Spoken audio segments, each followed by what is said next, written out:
नहीं राजन, यह कदापि संभव नहीं है। हम मत्स्य कन्याएं कभी विवाह नहीं करती, क्योंकि जब विष्णु जी ने मत्स्य अवतार लेकर हमारी रक्षा की थी, उन्होंने हमें अपनी पत्नी के रूप में स्वीकार किया। इसीलिए हम विष्णु जी को अपने मन से अपना पति मानते हैं। देवी, क्षमा करिएगा। एक परंपरा को त्याग देने से सारे समाज का हित हो तो उसे त्याग देना चाहिए देवी। बाकी निर्णय आपका है देवी, आप फैसला करें।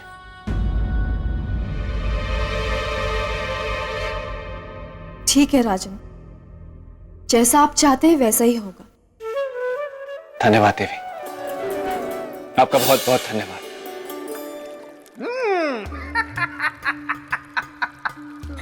बात तो एकदम सही कही। इधर देखो, बात एकदम सही कही राजा भोज ने।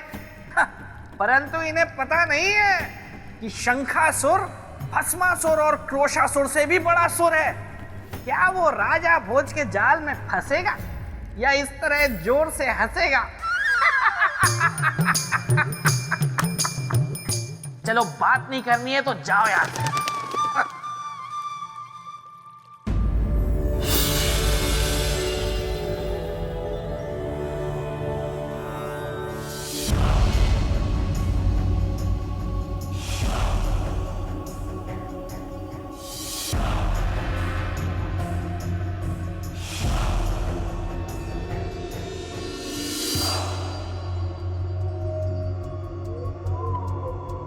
यही है ना तुम्हारा काल बनने का इच्छुक? हाँ महाराज, यही है वो जिसके जाल को काटने की मैंने बहुत कोशिश की, लेकिन असफल रहा। घबराओ मत तुम, मैं भेजूंगा आज इसे काल के गाल में। ऐ मानव, अब तुम्हारा ये आत्मबल, योग बल, अध्यात्म बल सब धरा का धरा रह जाएगा। तुम रत्ती भर भी हमारा अहित नहीं कर पाओगे। पूछो क्यों? क्योंकि जिस दक्षिण मुखी शंख की ध्वनि से तुम मेरा अंत करने वाले थे, आज मैं उसी का अंत करने वाला हूं। ए मानव, सुना तुमने? आज मैं अपनी मृत्यु के कारक का अंत करने वाला हूं।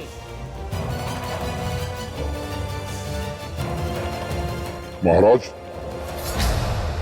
आपके डर से इसकी वाणी चली गई है, गूंगा हो गया है ये। आइए और चलकर इस मनहूस को समाप्त कर दीजिए।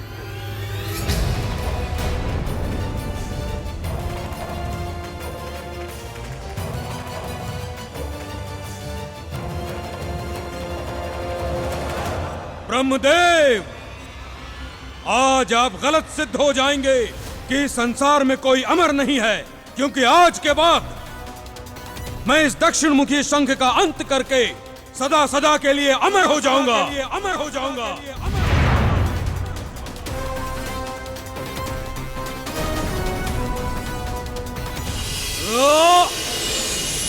क्षमा महाराज, क्षमा कि मैंने आप जैसे वीर और महाशक्तिशाली पुरुष का विवाह प्रस्ताव ठुकराया।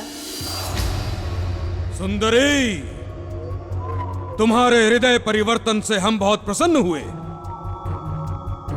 कहो, मन की बात कहो। महाराज, मुझे आपसे प्रेम हो गया है।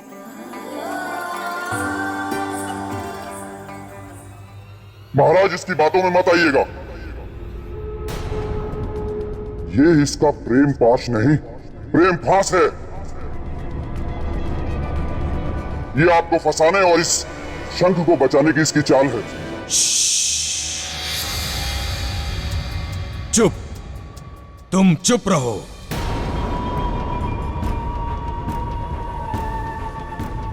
सुंदरी के मीठे मीठे बोल मेरे कानों में घुलने दो। हाँ तो सुंदरी, क्या मैं इस प्रेम का कारण जान सकता हूं? महाराज, प्रेम का केवल एक कारण होता है, आंखों के रास्ते दिल में उतर जाना, मन को भा जाना, पसंद आ जाना। और आप मुझे भा गए हैं, पसंद आ गए हैं। मैं आपसे विवाह करना चाहती हूँ।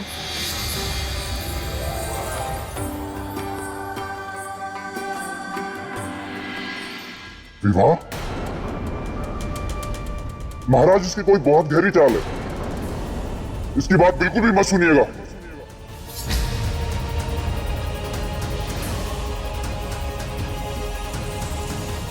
महाराज, आपके मित्र मुझ पर आरोप लगा रहे हैं।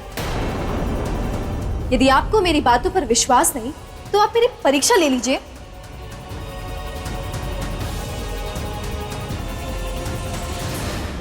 सुंदरी, तुम्हें अपनी प्रेम परीक्षा के लिए मेरी मृत्यु के कारक इस दक्षिणमुखी शंख की मृत्यु देखनी होगी।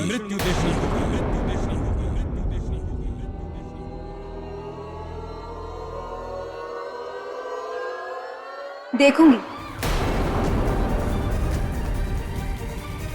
जो मेरे पति की मृत्यु का कारण बने, उसकी भला मुझे क्या आवश्यकता हो सकती है? इसे नष्ट कर दीजिए महाराज।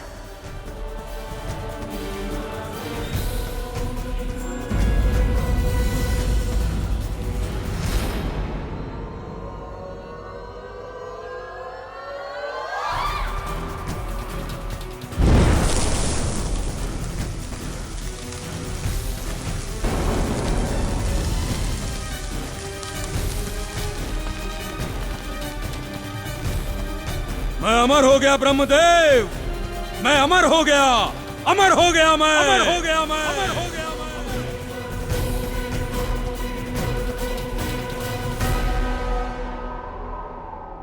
सुंदरी, तुमने हमारे प्रेम को पहचाना है। मैं हृदय से तुम्हारा आभारी हूं। आओ हमारे साथ, हम आज अभी तुमसे गंधर्व विवाह करेंगे। चलो आओ।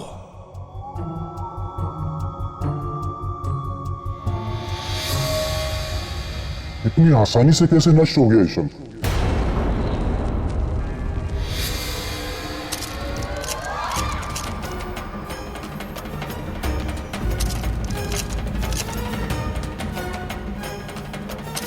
ये कैसा अनर्थ है? लोगों के शरीर में दरारें? ऋषिवर, ये हमारे अंत समय की पहचान है। हाँ ऋषिवर, हमारी आत्मा इस देह रूपी पिंजरे से मुक्त हो जाएगी। हम अब मर जाएंगे। और वैसे भी अब हम अधिक दिन तक जी नहीं सकते, क्योंकि हम भोजन कर नहीं सकते, पानी पी नहीं सकते, चल फिर नहीं सकते, तो कैसे सहेंगे आत्मा के भार को ऋषिवर? इसीलिए तो हमारा ये सोने का शरीर जगह जगह से टूट रहा है। इस शरीर को टूटने से केवल एक ही उपाय से रोका जा सकता है।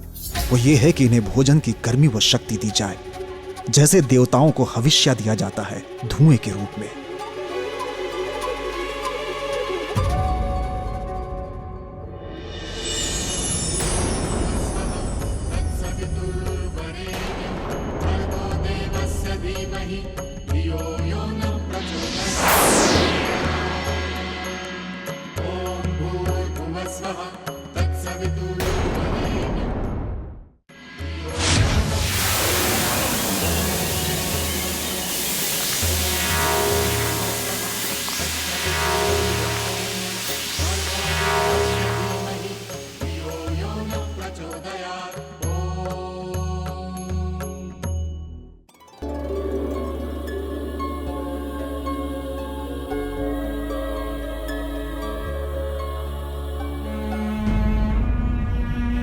राजा भोज, अब मैं इन्हें अधिक देर तक सुरक्षित नहीं रख पाऊंगा। आपको शीघ्र आना होगा, अति शीघ्र। अब देखना ये है कि क्या राजा भोज समय रहते वापस आ पाते हैं या नहीं।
नहीं, ये नहीं हो सकता। ये शंख तो जीवित है। मैं इसे अभी समाप्त कर दूंगा।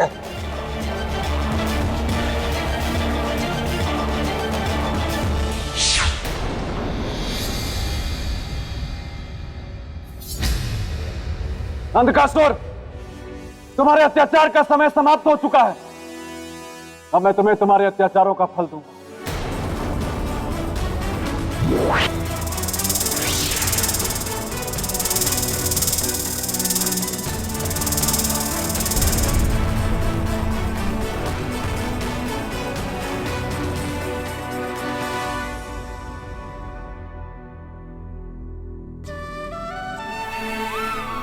क्या कहूं आपको? किस नाम से संबोधित करूं? बुद्धिमान विचारवान कहूं या कहूं एक योगी राजन? शंखदेव, आप मुझे केवल परोपकार का पुजारी कहें। आप धन्य हैं राजन। आप धन्य हैं कि इतना महान कार्य करने के बाद भी श्रेय अपने सर नहीं ले रहे हैं। पर मैंने ऐसा कुछ भी नहीं किया शंखदेव। कुछ ना किया होता तो शंखासुर के अंत का मार्ग ना खुलता और मैं जीवित ना बचता। वो तो आपका ही विवेकपूर्ण निर्णय था और योग बल था कि दोनों ही कार्य सफलतापूर्वक संपन्न हो गए। शंखदेव, अभी इससे भी महत्वपूर्ण कार्य शेष है। शंखासुर का अंत और देवी मत्स्यगंधा से उसके विवाह को रोकना। परंतु इस कार्य में मुझे आपकी सहायता चाहिए।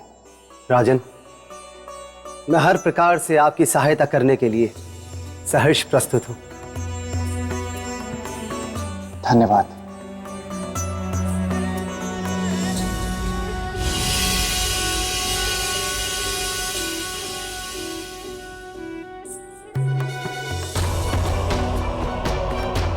शंखासुर, अब तुम्हारा अंत निश्चित है। ये आप लोगों का गंधर्व विवाह है और गंधर्व विवाह में वरमाला के आदान प्रदान मात्र से ही आप दोनों एक दूसरे के पति पत्नी हो जाएंगे। सर्वप्रथम वधू वर के गले में वरमाला डालेंगी।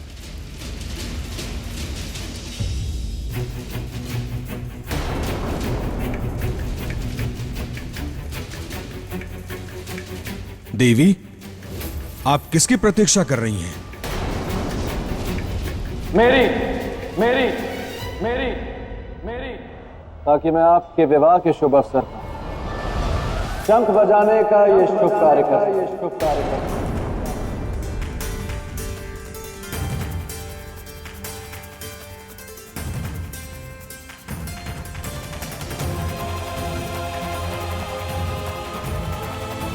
तीनों लोग चारों दिशाओं में यह संदेश प्रसारित कर सकूं।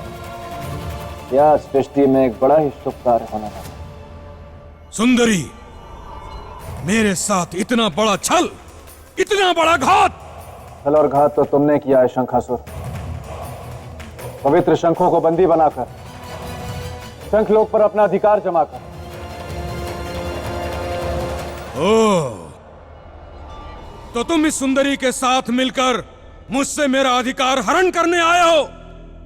नहीं, मैं तुम्हारा अधिकार नहीं हरने आया, मैं तुम्हारे प्राण हरने आया हूं शंखासुर। तुम्हारे विवाह के अवसर पर यह पवित्र दक्षिणमुखी शंख बजाकर। नहीं नहीं मानव, नहीं, तुम ये शंख नहीं बजा सकते।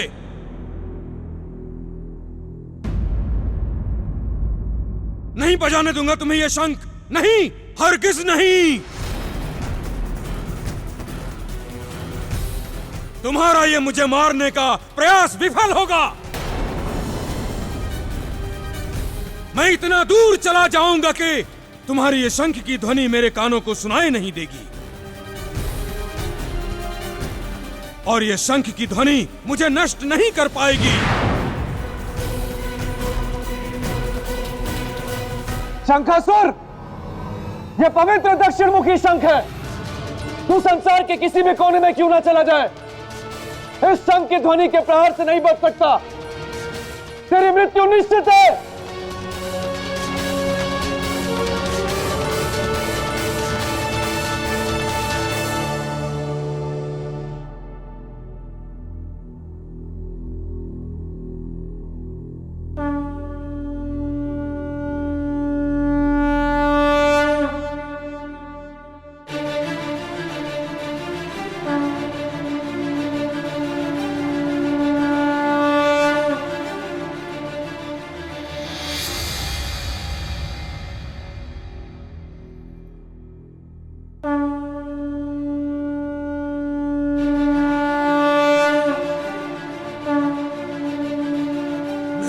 ऐसा नहीं हो सकता।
मेरा धर्म बचाने के लिए आपको बहुत बहुत धन्यवाद राजन। देवी, कुछ देर के लिए आपका मन शंका से भर गया था ना? शंका से नहीं, पर भय से अवश्य सिहर उठी थी। राजन, जहां आप जैसा साहसी, निस्वार्थी, परोपकारी और पुरुषार्थी होगा, वहां भय अधिक समय तक नहीं रह सकता। आपका बहुत बहुत धन्यवाद राजन, जो आपने इस पवित्र शंखलोक को एक असुर से मुक्त कराया, हमारे जीवन की रक्षा की, और वो भी निस्वार्थ। शंखदेव, मैंने तो बस अपने मनुष्य होने का धर्म निभाया, और परोपकार ही तो मनुष्य का पहला धर्म। उसे मैं कैसे छोड़ देता? राजन, हम सभी आपके ऋणी हैं। धन्यवाद देवी।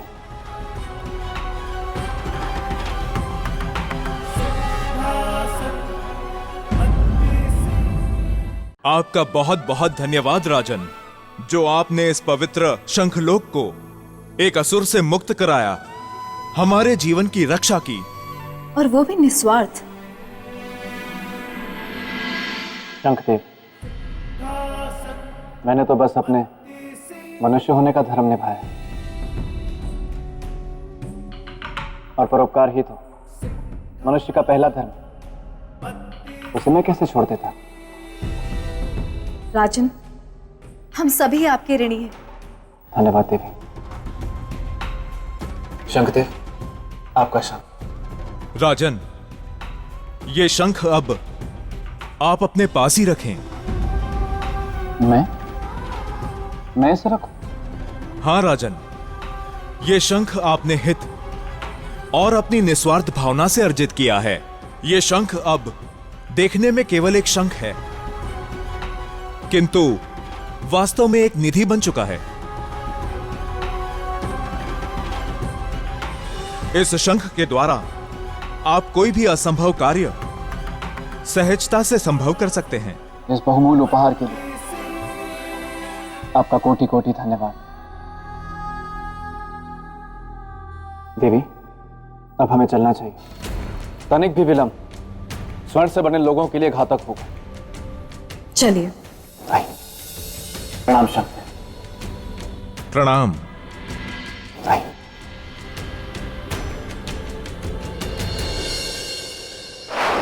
राजन, रुकिए जरा, थमिए जरा। आप सोच रहे होंगे कि आपने परोपकार की परीक्षा तो पार कर ली और अब आप परोपकार की सीढ़ी भी चढ़ जाएंगे। लेकिन ऐसा नहीं है। आपने परोपकार की परीक्षा जरूर पार कर ली, परंतु अब भी आप परोपकार की सीढ़ी नहीं चढ़ सकते। क्यों? क्योंकि परोपकार की परीक्षा को पार करने के लिए आपको निर्णय की परीक्षा का पार करना भी बहुत जरूरी है, जो कि परोपकार की परीक्षा का ही हिस्सा है। मैं परीक्षा के लिए तैयार। अच्छा, नहीं, अगर आप परीक्षा के लिए तैयार ना हो तो कोई जबरदस्ती नहीं है। अगर आप थक गए हो, चूर हो गए हो, टूट गए हो, हार गए हो, बिखर गए हो, तो आप ना भी कह सकते हैं। क्योंकि वैसे भी सिंहासन तो आपको मिलने से रहा, तो आप क्यों बेवजह पकवान बना रहे हैं? श्रीमान बेताल, मैं परीक्षा तो दूंगा ही, क्योंकि जिस महान सिंहासन को प्राप्त करने की मैं चेष्टा कर रहा हूं, वो आप जैसे महान मित्र के महान मित्र का महान सिंहासन।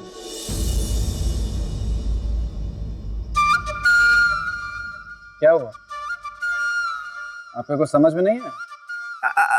नहीं, मेरी कुछ समझ में नहीं है। नहीं, मतलब मेरी समझ में सब कुछ आ गया है, परंतु फिर भी मैं चाहूंगा कि आप अगर खुलकर कहेंगे तो अच्छा होगा। मैं ये कहना चाहता हूं कि मैं तैयार। तो ठीक है, किंतु याद रहे, अगर आप इस निर्णय की परीक्षा में असफल हुए तो फिर भूल जाइएगा सिंहासन को।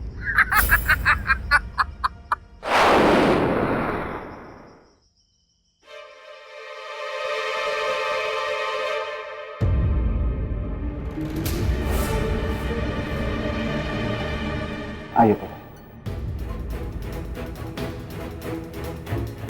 आप आ गए राजन? कैसे नहीं आता ऋषिवर, आपका आशीर्वाद जो मेरे साथ था। एक असुर का तो मैंने अंत कर दिया, अब इस अभिशाप रूपी असुर का अंत करना बाकी है।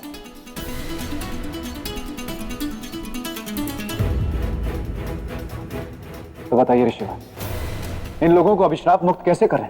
राजन, इन सबको अभिशाप मुक्त करने के लिए एक अनुष्ठान करना होगा। कैसा अनुष्ठान ऋषिवर, और क्या करना होगा उसमें? राजन, देवी मत्स्यगंधा के खुशी के आंसू तथा दक्षिणामुखी शंख के साथ एक सम्मिलित अनुष्ठान करना होगा।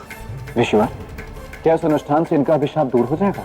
अवश्य राजन, क्योंकि इस अभिशाप का कारण ही है मत्स्यगंधा का क्रोध तथा दक्षिणामुखी शंख का दुरुपयोग। इस अनुष्ठान से इन दोनों की अशुद्धता पवित्र हो जाएगी तथा शांत भी। तो चलिए ऋषिवर, बिना विलंब किए इस अनुष्ठान को करते हैं। किंतु राजन, यह अनुष्ठान प्रातः काल ही हो सकता है। राजन, हाँ ऋषिवर। इस अनुष्ठान में एक गंभीर समस्या है। क्या ऋषिवर? राजन, आपने जो अपने परोपकार से पुण्य प्राप्त किए हैं, वो सभी पुण्य समाप्त हो जाएंगे। कोई बात नहीं ऋषिवर, इनके उद्धार के लिए मैं अपने जीवन के सारे पुण्यों का त्याग करने के लिए तैयार। तो चलिए इस अनुष्ठान की तैयारी कीजिए।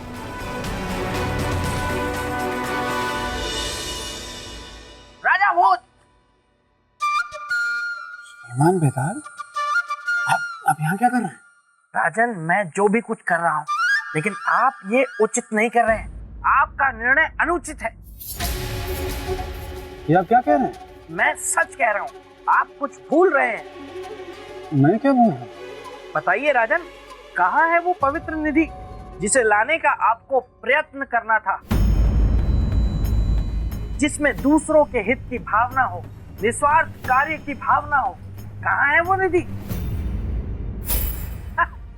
आप भूल रहे हैं राजन, वो निधि आप ही के पास है और उसी में सारा पुण्य छिपा हुआ है।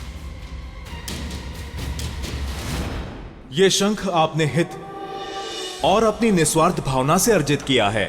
ये शंख अब देखने में केवल एक शंख है, किंतु वास्तव में एक निधि बन चुका है। इस शंख के द्वारा आप कोई भी असंभव कार्य सहजता से संभव कर सकते हैं। याद आया आपको?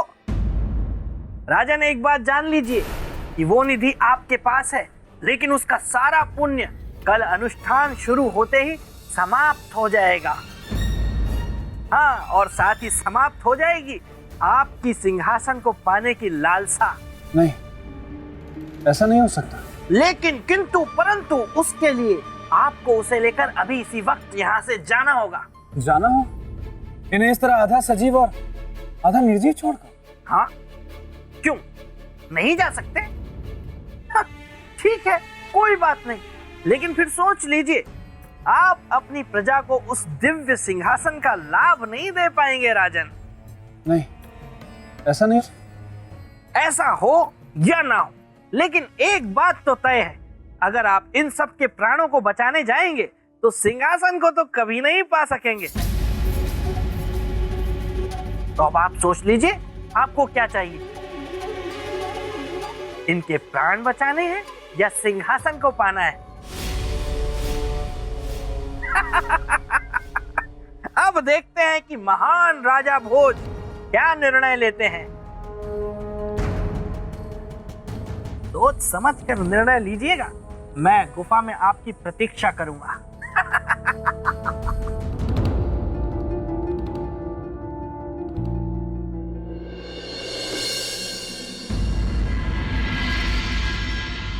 नारायणं नमस्कृत्य नरं चैव नरोत्तमं देवीं सरस्वतीं स्वाहा।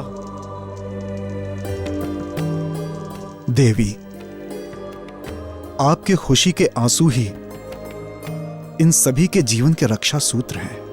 यदि आप हृदय से प्रसन्न होकर अपने आंसू देंगी तो। क्यों नहीं देंगे? प्राण हम में भी है, भावना हम में भी है। मोल जानते हैं आंसुओं के भी और किलकारियों का भी।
धन्य हो भगवान, हम बच गए।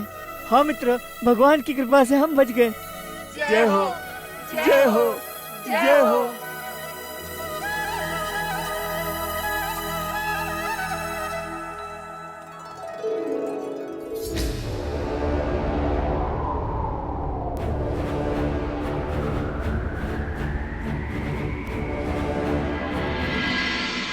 आपका बहुत बहुत धन्यवाद राजन, जो आपने हमारा जीवन लौटा दिया। ये पूरा संसार एक परिवार, और परिवार में कोई भी दुखी रहे तो ये हर एक मनुष्य का दायित्व है कि उसके दुख को दूर करे। इसलिए मैंने कोई बहुत बड़ा काम नहीं किया।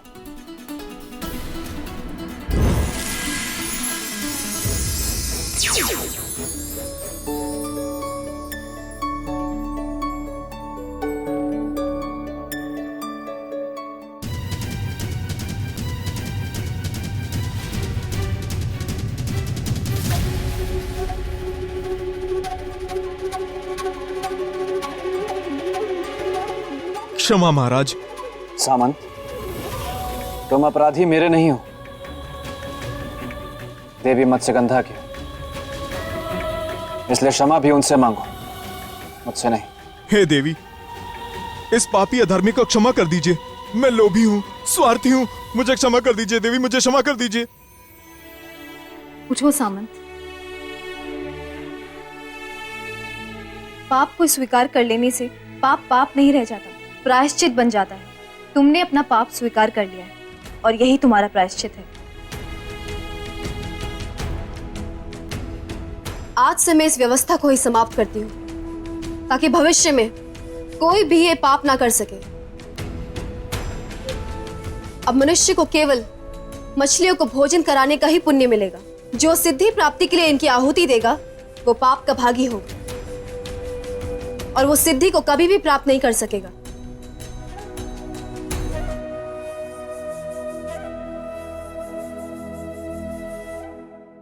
हम सबका जीवन बचाने के लिए एक बार पुनः बहुत बहुत धन्यवाद। राजा भोज की, राजा भोज की। प्रजाजनों, जय जयकार के असली अधिकारी हमारे गुरुदेव ऋषि ज्ञानवेश्वर हैं। इन्हीं के आशीर्वाद से मैं इस दुर्गम कार्य को करने में सफल हो सका।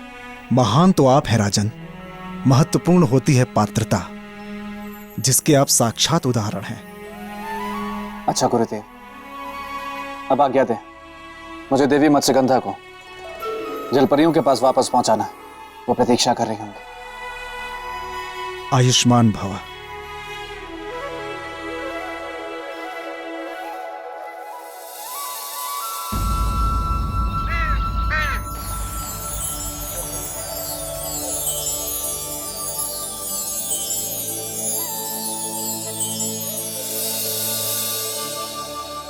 राजन, हमारी सहेलियां आपका स्वागत कर रही हैं।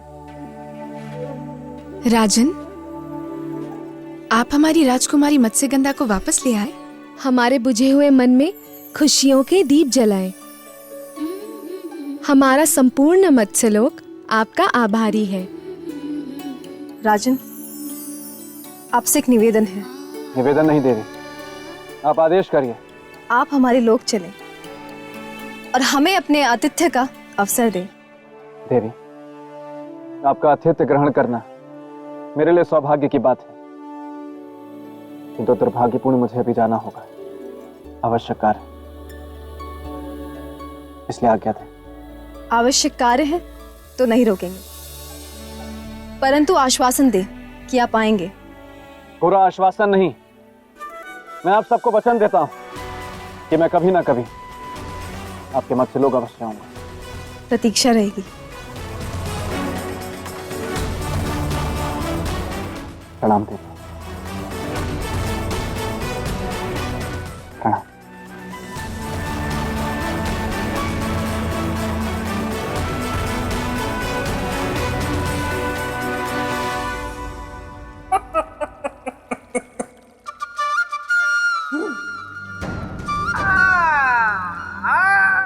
आइए राजन, आइए। आखिरकार आपने वही किया जो आपके मन ने कहा। अब आपको अपने निर्णय पर अफसोस हो रहा होगा, परंतु अब पछताए होत क्या जब चिड़िया चुग गई खेत। नहीं श्रीमान बेटा, मुझे अपने निर्णय पर कोई पछतावा नहीं। बस अफसोस इस बात का है कि अपनी प्रजा को ये दिव्य सिंहासन नहीं दे पाया।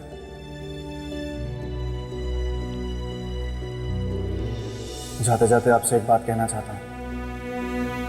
मैं आपका बहुत बहुत आभारी हूँ कि आपसे बहुत कुछ सीखने को मिला। अच्छा, आप कह दीजिए।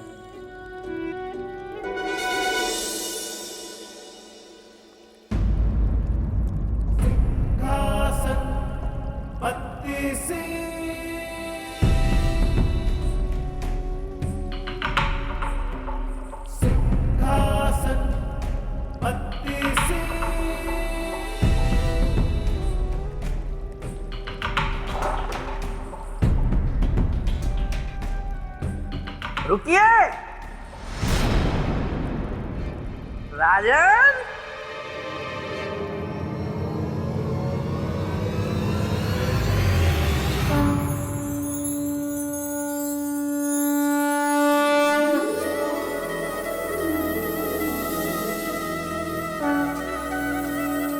श्रीमान, ये शंख? हाँ राजन, शंख। चौंकिए मत राजन, आप तो ऐसे चौंक रहे हैं जैसे मैं आपको शंख नहीं बल्कि बिच्छू दिखा रहा हूं। ये शंख आपका है राजन।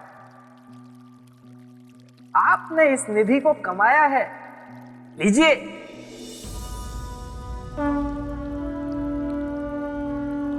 अरे लीजिए लीजिए और कीजिए शंखनाद।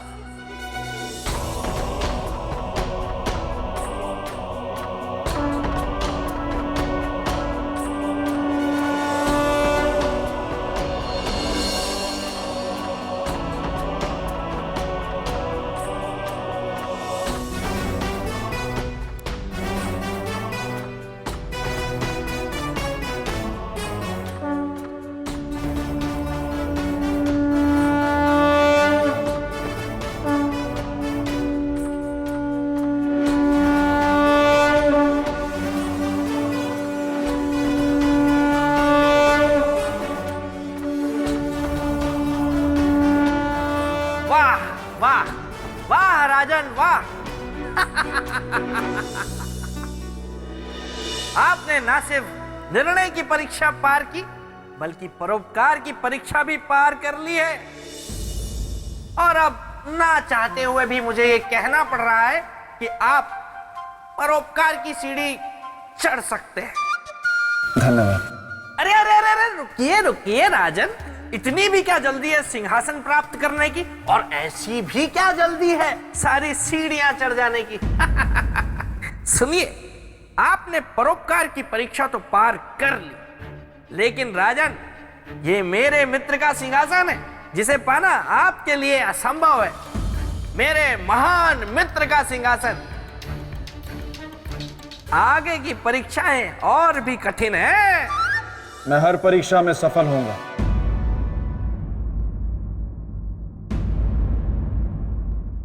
ये रुकिए राजन, ऐसी भी क्या जल्दी है। आपने परोपकार की परीक्षा तो पार कर ली, लेकिन राजन ये मेरे मित्र का सिंहासन है जिसे पाना आपके लिए असंभव है।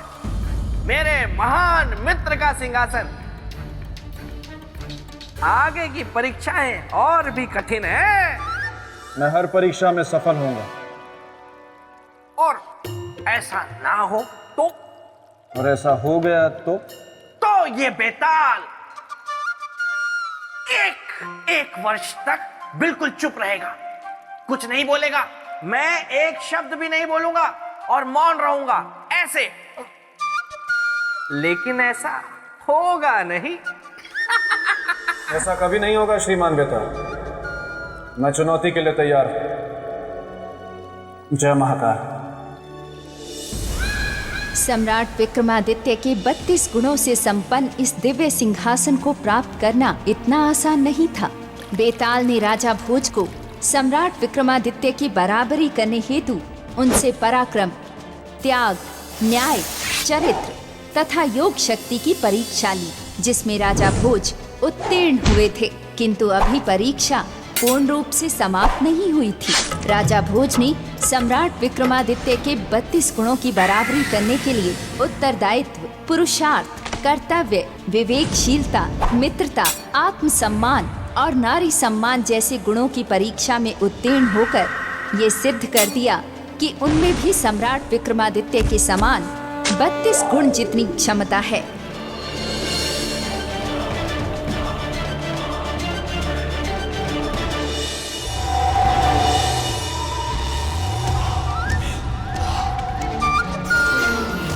प्रणाम देवी। राजन, आपने ये सिद्ध कर दिया है कि इस सिंहासन को प्राप्त कर इस पर विराजमान होने के लिए आप में सम्राट विक्रमादित्य जितने 32 गुण विद्यमान हैं। इसीलिए अब आप सिंहासन 32 की ओर बढ़ सकते हैं। धन्यवाद देवी।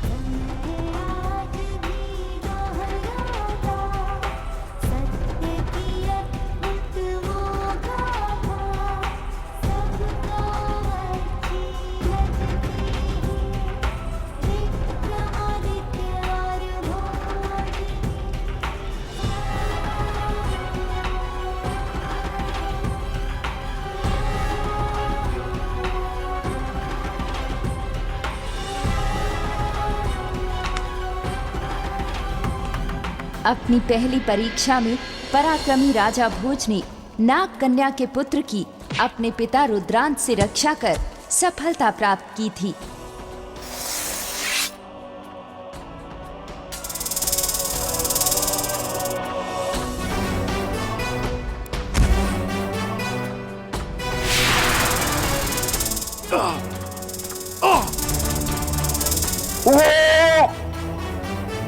क्षमा करें राजन, आपके मन का पराक्रम जीत गया, मेरा पराक्रम हार गया।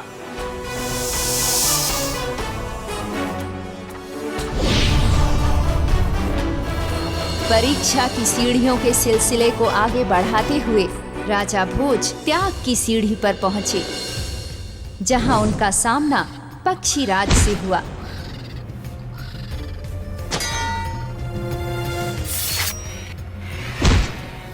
त्याग की भावना को परिभाषित कर राजा भोज ने अपने शरीर को पक्षियों के भोजन के लिए समर्पित कर दिया और एक महान त्यागी के रूप में इस परीक्षा में भी सफल हुए। विजेता होने से पहले मैं एक मनुष्य हूं, और मनुष्य का पहला धर्म है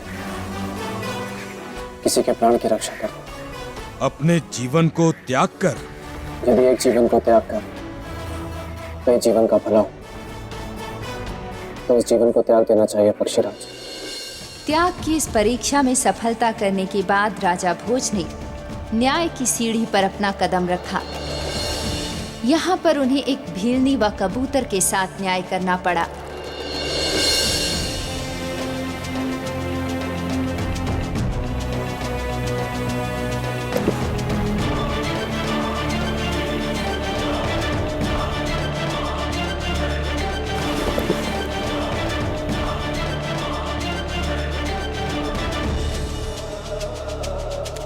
धन के अभाव में राजा भोज को चांडाल तक बनना पड़ा, वो भी कबूतर के जीवन के साथ न्याय के लिए। और इस प्रकार से इस न्याय की परीक्षा को भी उन्होंने पार किया। अब ये सब कुछ आपका है, इसे स्वीकार करें और मुझे आज्ञा दें। आपने मनुष्य और पशु दोनों को न्याय के तराजू में बराबर तोला, मेरे लिए इतना ही बहुत है। न्याय की परीक्षा के बाद राजा भोज चरित्र की परीक्षा की सीढ़ी की ओर बढ़े। उस परीक्षा में उन्हें कपटी ऋषि नीलमणि के चरित्र को उजागर करना था, जिसमें वे सफल हुए।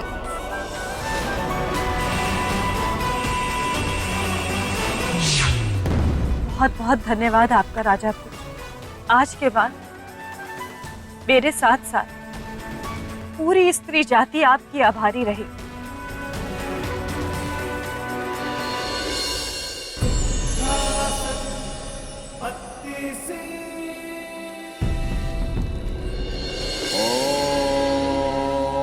चरित्र की परीक्षा में सफलता प्राप्त कर राजा भोज योग की परीक्षा के लिए तैयार हुए, जिसमें उन्होंने अपनी योग शक्ति द्वारा राजा सूरजभान के शरीर में प्रवेश कर शक्तेश्वर नामक बुरी आत्मा के आतंक को समाप्त कर इस परीक्षा में भी सफलता प्राप्त की।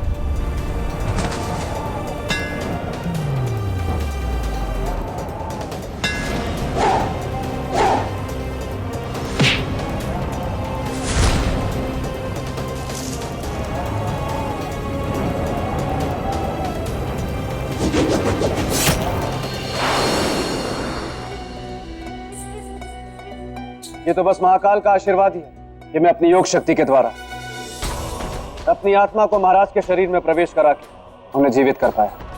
लेकिन आपने ऐसा किया क्यों? विनाशकारी शक्तेश्वर के उत्पात को रोकना। धन्य है आप राजा, जो प्रजा की भलाई के लिए आपने अपने जीवन को दांव पर लगा दिया। योग शक्ति की परीक्षा में भी सफलता। इसके बाद राजा भोज परोपकार की परीक्षा देने के लिए आगे बढ़े। उस परीक्षा में वे शंखलोक के शंखासुर नामक दुष्ट का अंत कर मत्स्यगंधा को मुक्त कराने में सफल हुए।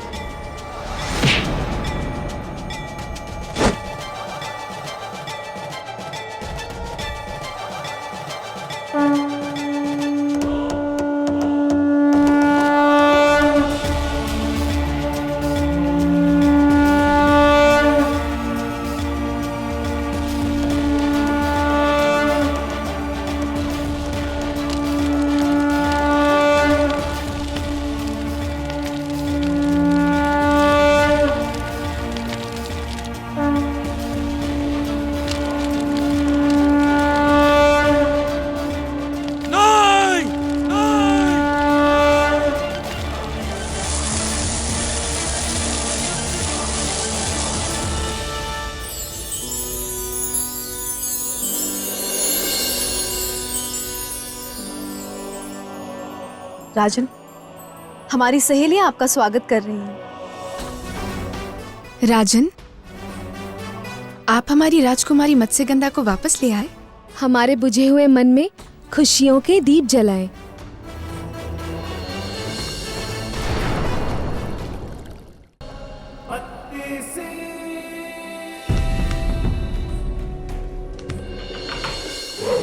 परोपकार की परीक्षा के उपरांत उत्तरदायित्व की परीक्षा में राजा भोज ने अपनी पत्नी महारानी वल्लरी के प्राणों की रक्षा हेतु ऋषि शांडिल्य से जीवंती विद्या सीख पूर्णमासी की मध्य रात्रि नील सरोवर से नील कमल प्राप्त कर महारानी वल्लरी के जीवन की रक्षा की तथा उत्तरदायित्व की परीक्षा में सफल हुए।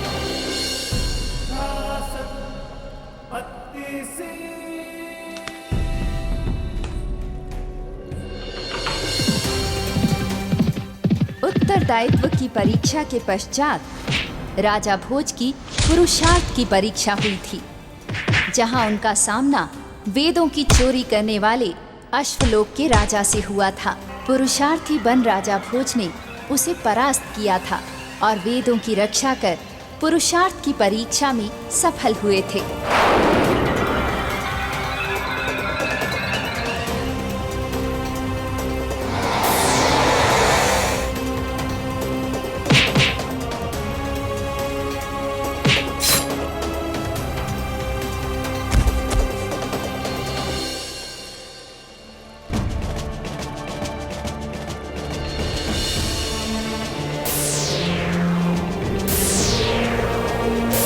सिंहासन 32 को प्राप्त करने के पथ पर चलते हुए राजा भोज की कर्तव्य की परीक्षा हुई और अपने कर्तव्य का पालन करते हुए बंग प्रदेश के कुटिल राजा की कैद से देवी गौतमी को मुक्त कराया।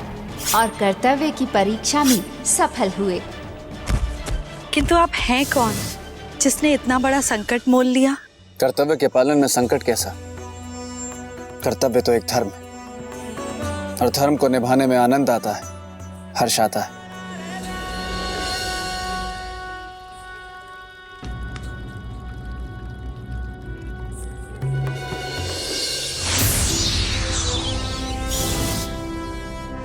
कर्तव्य की परीक्षा के बाद राजा भोज की अगली परीक्षा हुई विवेकशीलता की। इस परीक्षा में विवेकशील राजा भोज ने तांत्रिक भृंगराज का मायाजाल खंडित किया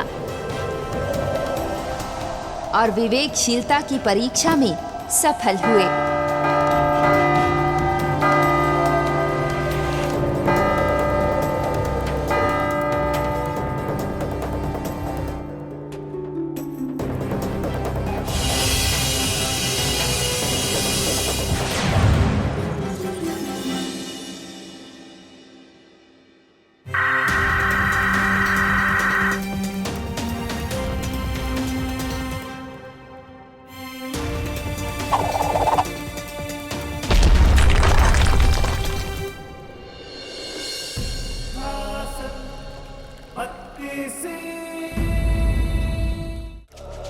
विवेकशीलता की परीक्षा में सफलता के पश्चात राजा भोज ने मित्रता की परीक्षा दी और अपने मित्र आदित्यनाथ को विष कन्या के प्रभाव से मुक्त करा अपने मित्र के द्वारा त्यागी गई उसकी पत्नी से उसका मेल कराया और मित्रता की परीक्षा में सफल हुए।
राजा भोज की परीक्षाओं का क्रम यही नहीं समाप्त हुआ।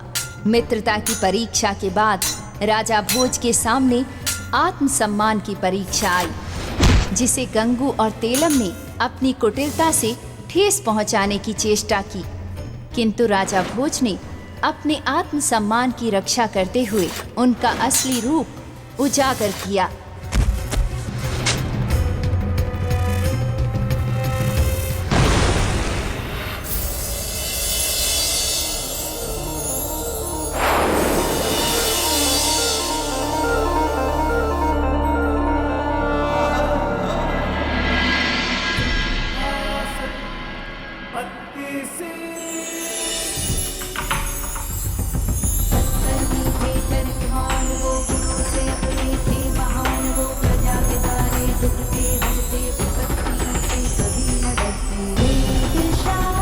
राजा भोज नारी सम्मान की परीक्षा में भी सफल हुए और इस प्रकार प्रश्नों और परीक्षाओं के भंवर को पार करते हुए राजा भोज ने शेष गुणों की परीक्षाओं में भी सफलता प्राप्त की। और सिंहासन बत्तीसी की ओर बिना रुके बढ़ते चले गए। पछता रहा हूं मैं कि क्यों मैंने ऐसा दावा किया। अब 1 साल तक मैं कुछ नहीं बोल पाऊंगा, बस ऐसे ही मन में बोलता रहूंगा, क्योंकि एक एक करके मैंने राजा भोज की परीक्षाएं ली और एक एक करके वो हर परीक्षा में सफल होते रहे और एक एक करके वो हर सीढ़ी चढ़ते भी रहे।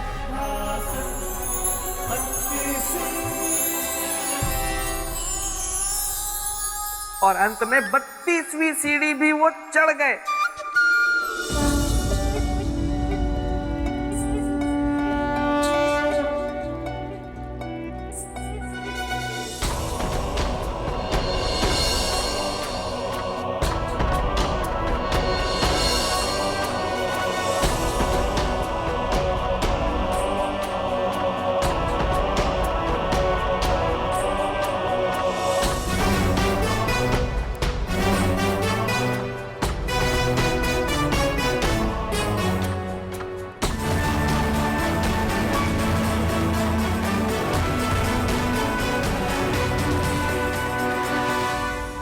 बेताल की सोच गलत साबित हुई। राजा भोज ने आखिर ये साबित कर दिया कि उनमें सिंहासन को प्राप्त करने और सिंहासन पर विराजमान होने के सभी गुण मौजूद हैं और वो एक एक करके 32 सीढ़ियों को पार करते हुए 32 परीक्षाओं में सफल होकर सिंहासन पर विराजमान हुए।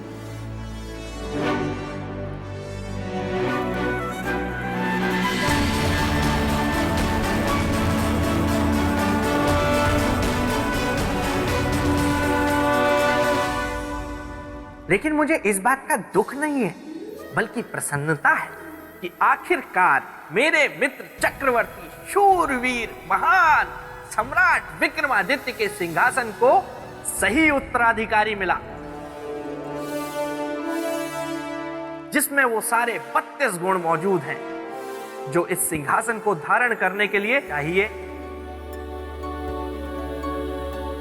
आज मैं बेताल बहुत संतुष्ट हूं और अब राजा भोज इस सिंहासन को लेकर जाएंगे अपनी नगरी उज्जैनी और वहां जाकर इस पर विराजमान होंगे और मैं जाऊंगा अपने प्रेत लोक, जहां मेरी बेतालनी सौंदर्य लेखा मेरी प्रतीक्षा में होगी।